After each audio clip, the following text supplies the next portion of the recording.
I just find it so ironic that the voice of the original Disney Peter Pan, you know, the boy who didn't want to grow up, did in fact grow up and proved how absolutely terrible it can be. The story of Bobby Driscoll is one that I've been absolutely obsessed with. I think once I tell you the story, you'll see why. It's steeped in Disney lore, in heartbreak, and injustice, but also one that is still extremely applicable today. This is the story of Bobby Driscoll. Bobby Driscoll was one of the first ever child actors, and one of the first to sign an exclusive contract with Disney. And let me just say, he was one of the cutest kids I've ever seen. Just absolutely adorable. It's easy to see why they wanted to sign him. He did such Disney movies as So Dear to My Heart and Treasure Island. He also did other movies like The Window, which helped to earn him a special juvenile Oscar, presented to him by none other than icon Donald O'Connor. Bobby was literally on top of the world. He was one of the most in-demand child stars. He was frequently in newspapers, magazines, and television spots doing promotion for Disney. It was even said that Walt Disney personally took a special interest in Bobby in his career. So when it came time to make Peter Pan, Bobby Driscoll was the obvious choice to voice him. Now what's especially interesting about this is that Bobby Driscoll is actually the first boy to portray Peter Pan. Traditionally in stage productions, Peter Pan is always played by a woman. The role was made famous originally by Maude Adams. So this was really a historic moment for Bobby and Disney Studios. Disney used to animate their movies by drawing what live actors were doing. Bobby only did some of the live action reenactments, but he did do all the voice work for Peter Pan. And they had Catherine Beaumont for Wendy. And she was also the voice of Alice from Alice in Wonderland. And that poor thing had to keep wearing her Alice dress for so many Disney promotional videos. Like Bobby, she was also one of the child actors signed to the studio. Peter Pan was an instant hit, so the Disney studio continued having Bobby do promotions for it. That included several short Disney specials. Now this is the part that's going to make you really angry. Just weeks after Peter Pan came out and was a huge hit, and Bobby had done all of these specials for the studio, he showed up to work at Disney Studios, and they turned him away at the gate. Turned him away and said, "You don't work here anymore." And that was how he got fired from Disney. Can you imagine how hard that must have been for a kid? For anyone, but let alone a kid, especially a kid who just made a hit movie with this studio? It was later revealed that Bobby was starting to develop severe acne, and they just decided they didn't want to work with him anymore because of that. He was aging out of his cute childhood roles, and they complained they didn't want to have to keep covering his acne with makeup. So they just broke their contract and turned him away at the gate. And that was that. Bobby tried his best to continue acting in more teenage-type roles with other studios. Sadly, there were few parts available. Everyone kind of saw him as that Disney kid and didn't really take him seriously. On top of that, his parents took him out of the special school for child actors and put him into public school in LA. And as one could imagine, it did not go well. He was teased ruthlessly at public school. They made fun of his acting career, his appearance, being fired from Disney, like you name it. He had an extremely hard time. Because of the difficult time he was having, this is when Bobby first turned to drugs. It was his way of coping from going from an Academy Award-winning actor to now someone in public school getting made fun of every day. He begged his parents to send him back to the actor's school, and finally they agreed, and he did graduate. However, sadly, at this point, his addiction was in full swing.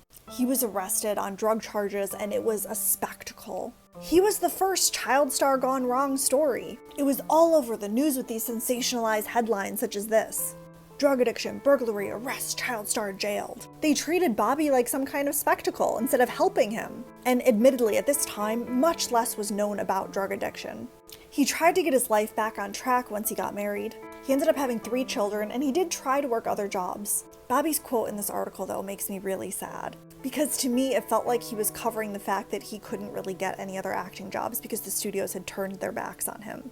He said, quote, "I can't afford just to be an actor," and then goes on to explain how he's taken other jobs to try to make ends meet. However, life continued to be hard for him. He was really struggling to beat his addiction. He ended up spending time in and out of jail and rehabilitation facilities. Eventually, he and his wife went on to get a divorce, and he tried to move to New York City to start over and get back into acting. He had hopes that he could audition for stage plays and maybe even make it on Broadway. Acting was always his passion, and he wanted nothing more than to get back to that point.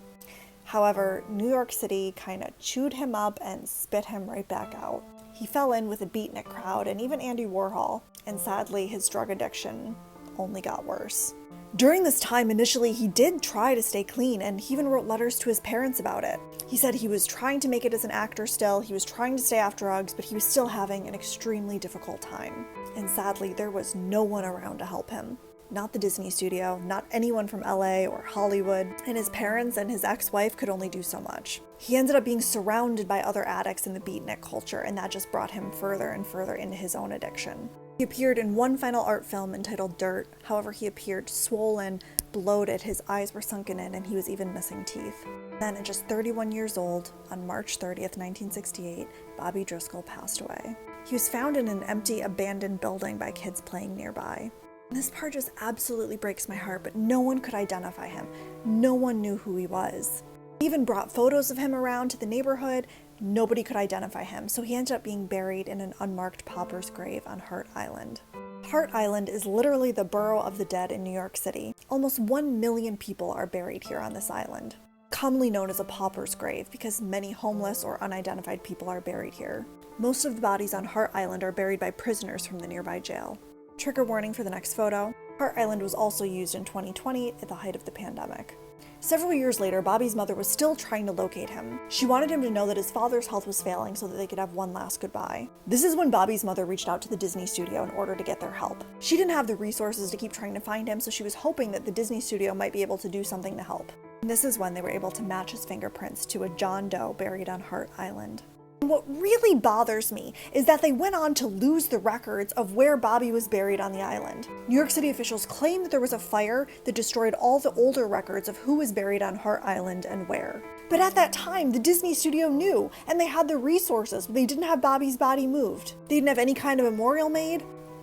Just, that was that. That was that.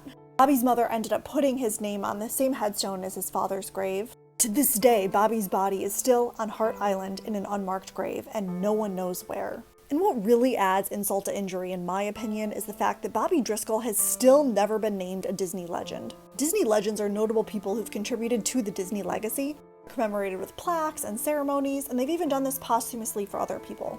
But not for their very own Peter Pan.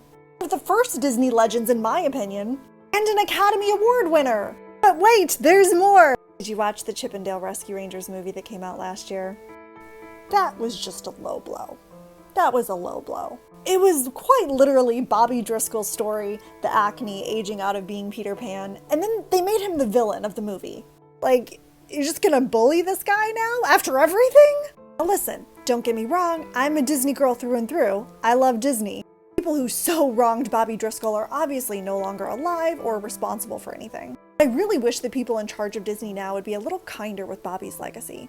Because even though he struggled with the disease of addiction, he is a Disney legend. He will always be Peter Pan. And while we've seen similar stories through the years of child actors gone wrong, I would heed family vloggers to also take note of Bobby's story. Because that is one area where there is zero legislation. Whereas thankfully there are more laws in place for child actors in Hollywood.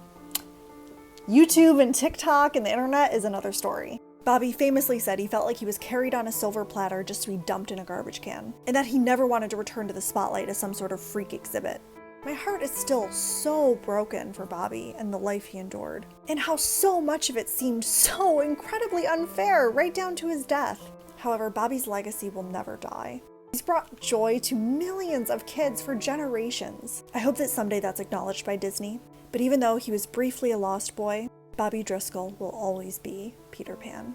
And most importantly, consider signing this change.org petition to get Bobby Driscoll officially named a Disney legend. Thank you so much for watching.